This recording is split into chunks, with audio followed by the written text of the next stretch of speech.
Welcome to I'ma Talk About It. I'm Alicia E., empowerment coach and ancestral healer, and I'm here to teach you how to break generational cycles, self-advocate, and ascend to happiness without the guilt of wanting a better life for yourself. You don't have to choose the same path as those before you. You can choose a better way, your way. Because if we can each heal ourselves today, we can heal the world tomorrow, together. Hello, everyone. I am so excited to be back with you, and I'm just really excited that I am going to be sharing a podcast episode with you every single week. And we're just going to get the party started. And many of you who are on my TikTok page know that I manifested an amazing VA who has allowed me the space to be able to create more and more for you in terms of resources and to really help you manifest the business and opportunities that you're wanting to call into your life. If you saw any of my recent posts, you know that right now is a very crucial time. And so everything that we do as a collective, as a community, is super important to get us to a place that is equitable for everybody. And I'm having lots of thoughts, but I wanted to talk about something very important today because it comes up all the time on everybody's journey. Even if you're not an entrepreneur, we all have some time or another dealt with self-sabotage. So today, this episode is called Releasing Self-Sabotage, A Fool's Journey. And I also wanted to incorporate tarot because I love tarot. So you're going to have a full season of tarot references along with healing, because the tarot tells the journey of you starting in one place and ending in another and completing a full cycle and like breaking cycles and elevating. So I thought it was really cool to kind of implement it into the podcast. And today we're going to talk about three main things when it comes to self-sabotage. So by the time you're done with this, you're going to know how to recognize self-sabotage. You're going to know how to recognize self-sabotage even when it masquerades as something else. So I like to call that the tricky self-sabotage or the sneaky little poo face self-sabotage, whatever you want to call it. The one that's a lot harder to spot. Other people might be able to spot it, but not everyone. Those ones are the hardest ones to heal because they're really hard to even tell that they exist, right? They're not as obvious as some other traits or habits or routines that you may have that may be getting in the way of your manifestations. And then the last one, we are going to talk about healing self-sabotage. So to begin with recognizing self-sabotage, I really want you to think about it as it's really preventing yourself from experiencing the things in your life that you desire to experience. So you get in your own way, you create your own hurdles, and you prevent yourself from bringing your manifestations, for example, to fruition, right? So the only thing standing between you and that life you desire is you, my friend. And this can really apply to any aspect of your life. So it could be working out, it can be just having a new beginning, starting over, starting fresh, like New Year's and things like that. Welcoming new love into your life. It could be having a better relationship with your financial fluency, and creating opportunities for yourself. So self-sabotage can show up in any sector of your life. It does not discriminate. So do not cuckold it into, trying to get to the gym. No, self-sabotage is in everything that we do. And it can take time to heal it, but once you can recognize it, you can really take it to another level, in terms of using tools to help you remove it from your own life and break those generational cycles. So next, I want to talk about when self-sabotage masquerades. So a lot of the time, self-sabotage likes to masquerade as avoidant behavior. This is going to be one of the most obvious, right? Like, let's say you have a friend who wanted to go to the gym with you, but every time you bring it up, they completely avoid it, right? Like that's just avoidant behavior, even for yourself.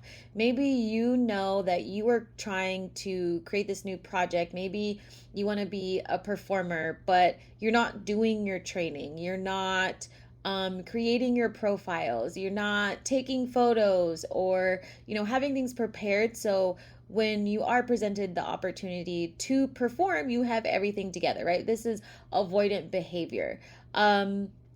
Another one is, which is kind of an interesting one. I'm going to tell you a story about someone who I was working with in the past. Um, it's really about invoking your own downward spiral.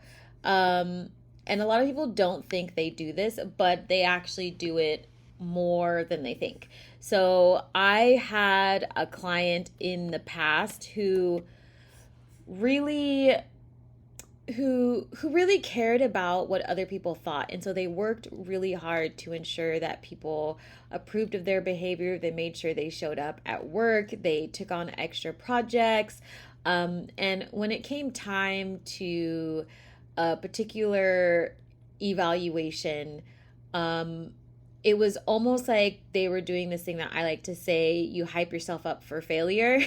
Rather than hyping yourself up for success, you hype yourself up for failure, right? Like this is also a cultural thing. People do this in society a lot. Like they plan for the worst so that they don't have to experience a lot of pain, instead of just planning for the best and manifesting the best and feeling successful.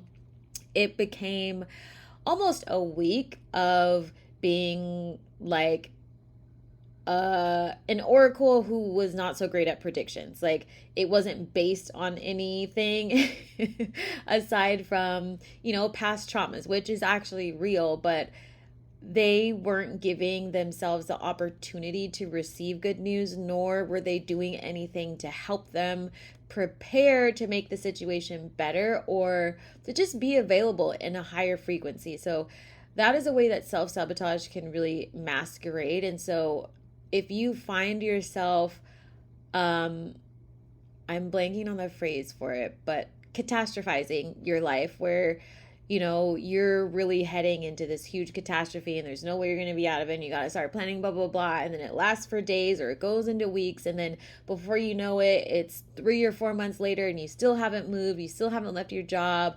It's 3 years later and you still haven't left your job. You're still with the same partner. Like it becomes a bigger cycle and begins to show up outside of your work and really affects your mental health. So you've basically trapped yourself in your own suffering and you perpetuate it over and over and over and over and over again. And it's a little bit harder to see, especially when it comes to work, because of how our society views work culture, and even relationships and money, to be honest. Like there is a sense of everybody has to suffer in order to get far in life. And so you end up believing that you don't have a choice, right? Like you just have to accept the consequences for whatever's going to happen next, instead of taking the time to prepare yourself for a really good outcome and ensuring that you can communicate clearly. You have a plan for the meeting. If you want to ask for help, you can write it down, make sure your thoughts are clear. Like there's many ways that you can shift into preventative energy or positive manifestation energy, rather than having your downward spiral, right? So another one is, which I see with someone who runs in my circle, they never mind me sharing their stories. It's resistant to taking care of yourself and then acting like everything is in these horrible conditions and you don't know why, right? So this can really look like not eating and then having a headache and then being cranky and then saying you're consistently tired, but really you're not taking care of yourself, but you're too far into your trauma to really take a bird's eye view and realize that maybe you provoked that cycle to begin over and over and over again. So it becomes like a cyclical behavior. And something that was going on that I noticed, depending on, location and things like that, it was very much so they would get a trigger And then, you know, their way of dealing with the trigger was to control the things that they thought they could control, which they didn't know they were trying to do that, but that's what they were doing. So it meant not eating. And they weren't eating because they weren't exercising and moving their body to help their energy. So they didn't feel as hungry. And then they would eventually starve themselves and just say that they were really busy, but they weren't as busy. And so it turned into this long physical suffering of the body, along with mental and spiritual suffering that they would get caught in over and over and over and over again, instead of slowing down and noticing, like, hey, I have a headache. Oh, I might be doing this again. Like, I might not be eating again. I might be self-sabotaging myself so that I don't actually have the energy to show up in the community, right? So an easy way that you can begin to heal self-sabotage, and I'm being just really straightforward. We're going to be going into self-sabotage more in depth in my upcoming program. So another way that, or one of the easiest ways for you to heal self-sabotage or begin to look at self-sabotage in your own life, is to write down and be really clear about your desires. And you can, put it into sections. It can be relationships, money, career, you can put like purpose or whatever you want to put for your categories of your life. You can put those on a piece of paper. And then under it, I want you to write like what you truly desire, right? If you have under your love category, to manifest the partner of your dreams or partners of your dreams, or a community that you feel safe in, or, loving relationships, like whatever it may be, write it down and be as specific as possible. And then the next thing you want to do is ask yourself a very simple question. Am I taking any actions to move towards this desire? Yes or no?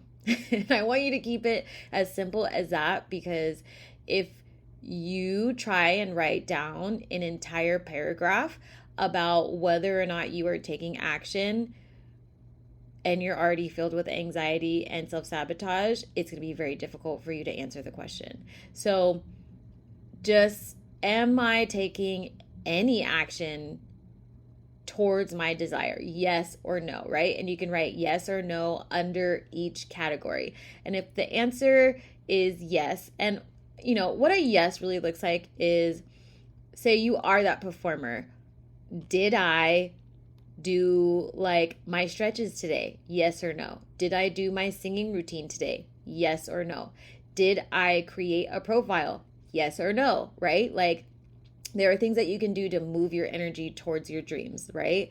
If I want to make more money, am I being visible on social media because I'm a small business? Or am I doing calls to action? Am I inviting people into space? X, Y, and Z? Yes or no? Am I communicating with people that I have something to offer them that they need to know about? Yes or no? Do I want to work out? Have I been working out today or moving my body in whatever such a way, if that is one of your goals, right? Yes or no?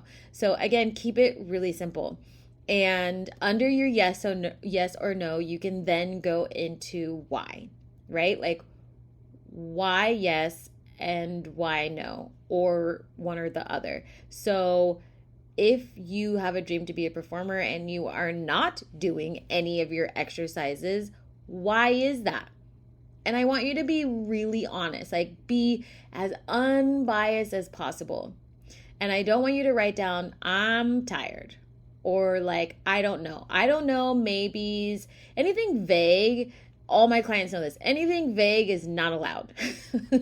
Not allowed to say, I don't know, because when you say, I don't know, you keep yourself in a cycle. So we really practice on being as direct as possible, even if it takes time for you to get a full answer. Using as many adjectives or feelings or things that can describe what's going on other than something vague like I don't know is going to be a lot more helpful for you, and also help develop your intuition. So why is it that you're not doing these things that you want to do?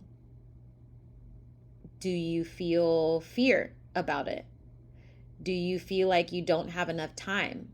Is it true that you don't have enough time? Are you nervous that it might go well? Are you filling your days with other things that just don't matter? Right? So keep it as simple as possible. And before we close, I just want to share this little story because I was working with someone recently outside at a park, and I had tapped into their energy and was getting messages from their ancestors about needing to move forward.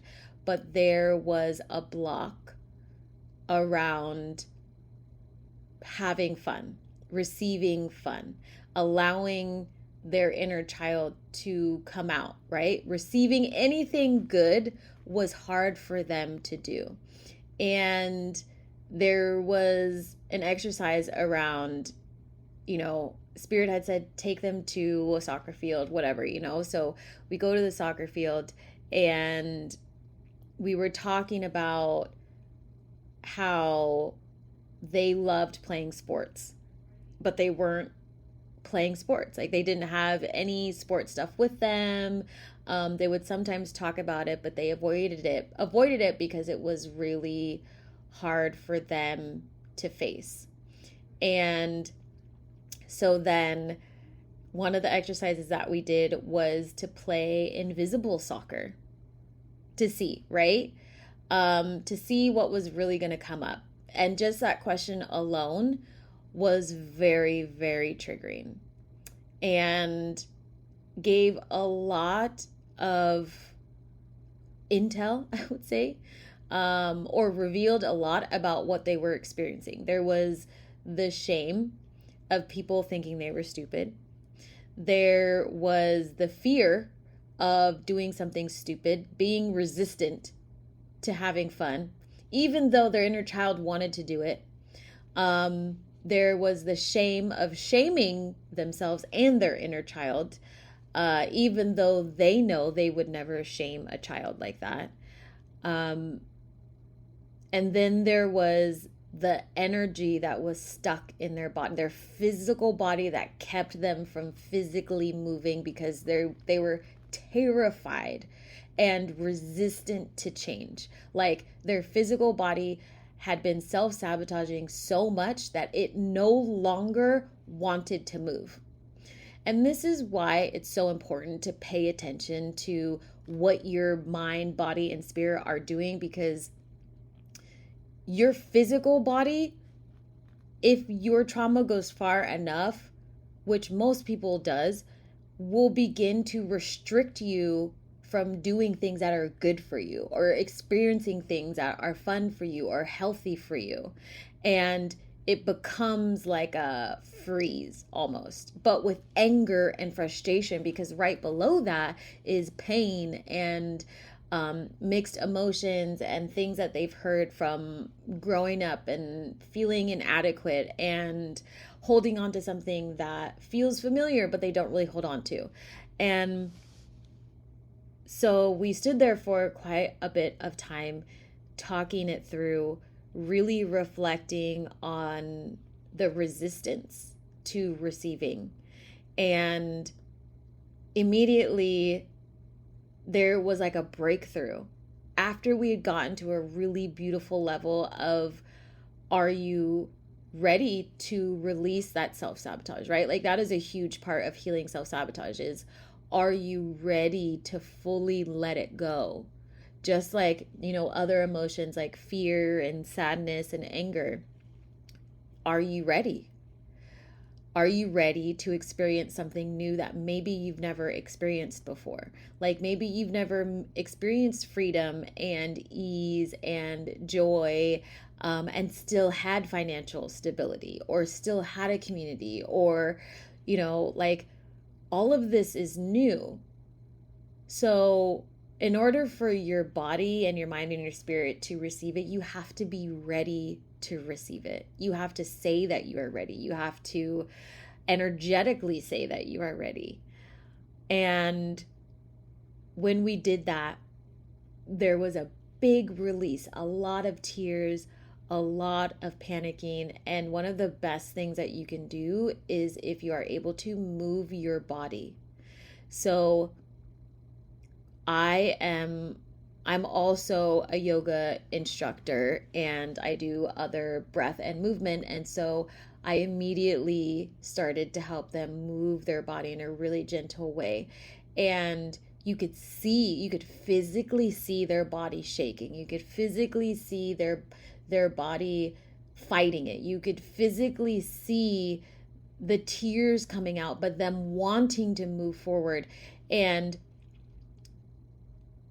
and it was in that moment that you could really notice how deep self sabotage goes. Like, self sabotage is generational because it's taught for survival because of colonialism. And it was so deep in their body that their like DNA was like, no, this is wrong. I can't let go of my self sabotage. I'll die. Right? Like, that's literally what their body was telling them. And as we were doing these stretches and these movements and these flow and being with the sun and allowing whatever needed to come out of their mouth to come out, which, there was a moment of frustration, of yelling, of why can't I do this? Why am I feeling this? Why isn't my body moving? And us holding space and allowing that to come forward and continuing to breathe and being like, it's okay, let it come forward. Like, you can do this. One more breath, reach one more time, blink one more time, right? Like, you have to surrender even deeper to the point where all you have to do is remember to breathe now. Now, all I want you to do is remember to breathe and then move this arm and then move this leg, or just be in this moment, right? Because your brain and your body are going to be physically releasing things.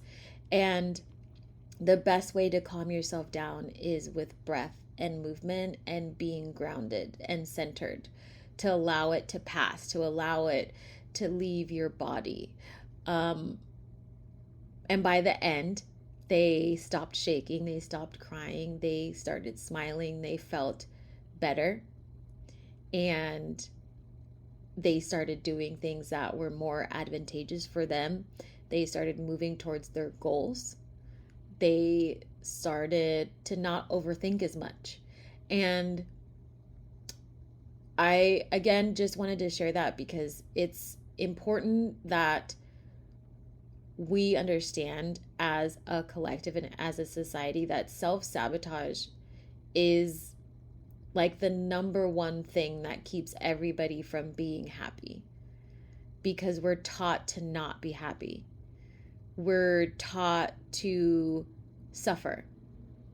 And so if you're carrying energy from, generations before you, plus all of the trauma that you've taken on since you were born, you have to allow yourself the space to heal it, and know that it takes time, because self-sabotage is tricky. It's very, very tricky, and it hides in many, many, many ways in people's lives. And there was a moment of them being also really frustrated because not too long ago they were willing to not eat their food because the order was done wrong. And we talked about self-sabotage again, and it's even in those smaller moments that it's easy to miss things, where some people would say, oh, I'm just going to pick my battles. And it's like, well, that says a lot about how you advocate for yourself. If you think advocating for yourself and getting what you desire is a battle, then yeah, that's not going to end well. It's not going to end well, right? And it says a lot about your mentality, your mindset on how you see taking care of yourself, right? So even that, like, that's something to look at while you are doing your journaling work and sectioning out different parts of your life and how you are potentially moving further away from your dreams when you really want to move forward. So I'm going to end this here. I feel like I can talk about self-sabotage forever and ever. And just know that you are loved and you are safe, and you will 10,000% heal your self-sabotage. And with time, it gets easier and easier and easier. And know that, when you go on a new journey, which like many of you are right now, because it's the energy in astrology, you will face new self-sabotaging habits because it's brand new, right? Like you would have to experience every single thing in the whole wide world at one time in order to heal all of your self-sabotage. So know that it's perfectly normal, and that the more we talk about it, the easier it becomes for all of us to be able to support each other on that journey. So just be kind. Give yourself grace. Give others grace when they're trying to heal as well. And just love all up on each other, because we're going to get through this together. And I just want to say that if you also want to heal your self-sabotage with a loving community of artists and activists, I want you to come join Manifesting the Muse in You. The waitlist is open, and we are getting ready to rock and roll in a few weeks.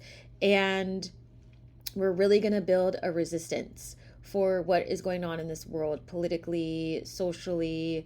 I know many of you have these like fucking rock star ideas around businesses and have questions and need help releasing energy, connecting with your ancestors so you can really hit the ground running. This is going to be the space for you to do that in. And you're also going to have space to review social media and things of that sort. And I'm going to be channeling messages for you each month that you are in the program. So it's 3 months long, and you're really going to have a beautiful, beautiful foundation to move forward and manifest things that you are wanting to call forward in your life right now. And because of the wait list is open right now, you actually get to join for $444. And I tried to make it as accessible as possible just to ensure that you have the resources that you need without causing any more hardship. So that is something that's also been really important to me as I move forward in my business, really creating spaces alongside some of the other coaching packages that require a little bit more one-on-one time that more folks can really tap into more often. So that is available to you. The link is in the show notes. So please do sign up for the wait list to lock in that price. After that, it'll be $555, and then enrollment is just going to keep on going. It's going to be open so you can join whenever you want to. And we're just going to start building an amazing community, and I'm super, super excited about it. And that is it, my friends. So thank you all again for showing up for yourself and showing up for me. I hope that you found a ton of funky value in this discussion today, and I look forward to sharing the rest of the episodes with you. And that is a wrap, my friends. Hey, if you're ready to ascend to happiness and live the life you've always wanted, join me in my Empowered Living Facebook group for socially conscious healers, witches, and spirituals, and sign up to get my free Empowered 5 Practices to Ascended Happiness guide. It's helped others expand their consciousness and soar beyond sight, sound, and imagination in just one day. It's the catalyst you need to embrace your magic and change the world. Just click the link in the show notes, and I'll see you in the group next time.